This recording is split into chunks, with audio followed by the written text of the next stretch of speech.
What's up guys, it's Tesseract coming at you with a guide for Steps of Faith, what some might call the hardest encounter in Final Fantasy XIV history. So let's kick this off right now, let's go. Alright, so you're going to want your white mage to give you Protected Stone Skin, that's pretty much necessary, or else you're just fucked. Alright, so you're going to run in, now hold on, let me pause here for a second.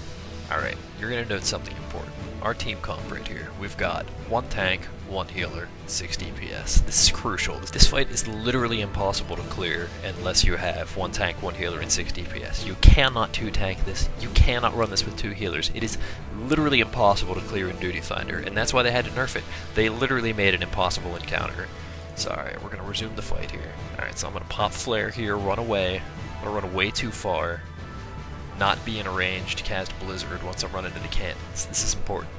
You don't want to be on the cannons as soon as possible because they can't reach anyway, because this is a really well designed encounter. So you're going to wait like 10 years for your tank to pick up the adds. Oh, also, one of your bards, he's going to die. That's important. You need him to be dead, that way he doesn't have mana to sing you any songs. Alright, I'm going to pause right here. See that green puddle there? That poison is supposed to be underneath the boss, but you don't want it to be underneath the boss. It actually buffs him. He does like 700,000 times more damage. That's why everyone wipes this. That's why they had to nerf it. Alright, so now you're going to run 12 miles away to the other cannons, which are out of range of hitting anything. And then you're just going to wait, because there's nothing you can do. You can't hit anything. I don't think that even did damage, but I'm just going to keep doing it anyway.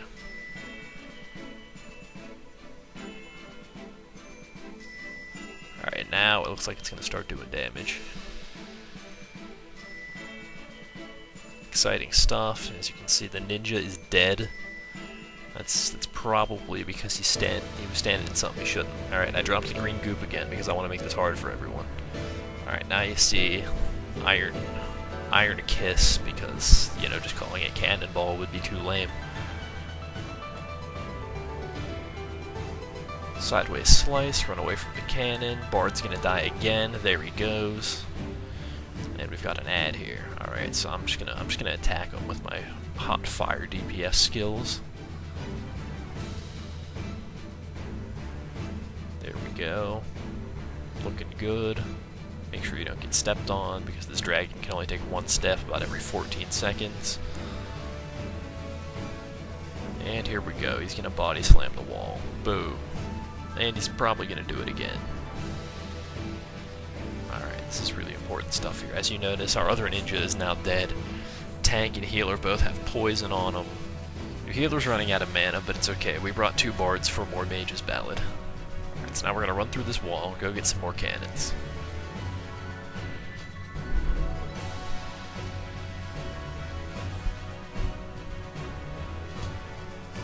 Nothing really too exciting happening here. Again, oh, your monk's dead. That's gonna happen every time, you know. You can't expect perfection.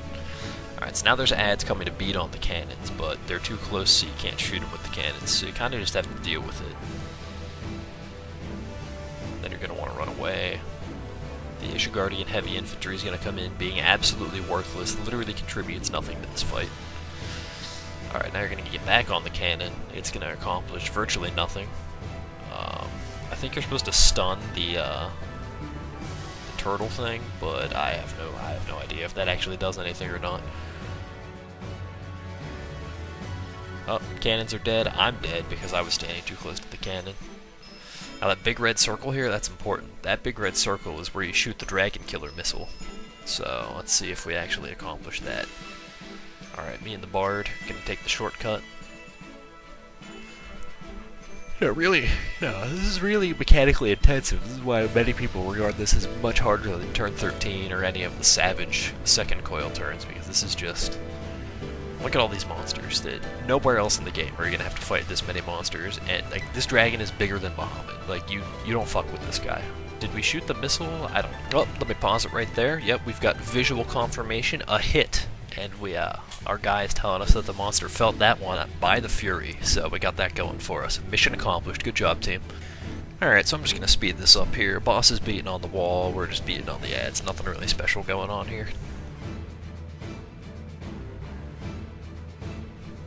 So we're going to run back to our cannons, because the cannons are really the most important part of this fight. So we get on the cannons. We're shooting them. We're getting ready to We're getting ready to fire the cannons. Alright, cannon shot. Didn't actually do any damage. The ads are almost caught up to the cannons. Alrighty, there's the big old stun move. Looks like I shot the goop, but I don't think the goop actually accomplished anything. So we're shooting the ads. The ads aren't far enough up yet. So we're shooting more cannons. We're shooting more cannons. This is exciting stuff. You know, this is the really immersive experience that I like about Final Fantasy XIV.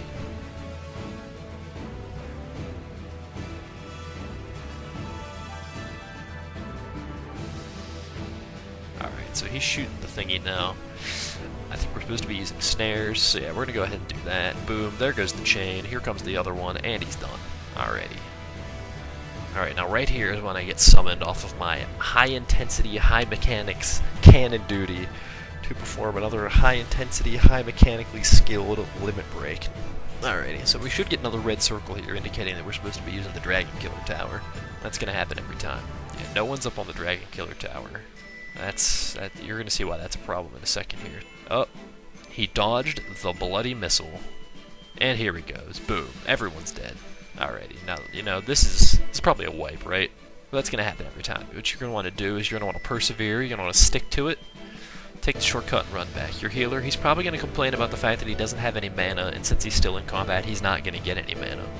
But that's okay, because what's gonna happen next is really clutch. Your bard, as soon as the healer's in range, is gonna want to pop Mage's Ballad with Battle Voice. The tank's got cover on her, so she should be fine.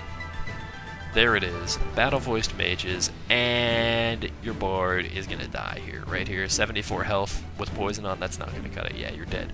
So now you've just got regular mage's battle. You've got like 800 mana. This dude's gonna die. He's knocking down the wall. Everything's going to hell in a handbasket. You got the Ishgardian Archer, he's doing nothing. He's not even, I don't know what his global cooldown is. He's attacking like once every 15 seconds. Alright, so now we're gonna run up to the barrels here. Alright, so by now you've noticed there are two major mechanics that really help you deal that intense burst damage to this dragon. You've got the cannons for your sustained damage, and you've got your Dragon Killer Missile for, you know, some big burst. So you come up here to the barrels. The funny thing about the barrels is they don't actually do anything for you with regards to finishing the fight. Alright, so you have no control over these barrels, so some guy says, alright, now ignite the powder kegs. They do a tiny little bit of damage to this dragon, nothing compared to these high velocity, high impact cannons, or the nuclear devastation of the Dragon Killer missiles. Alright, it's crunch time. We're running up to the last sets of cannons. There's no way we're going to be able to kill this thing in time. This impossible challenge is just, it's going to best us once. Oh, we killed him.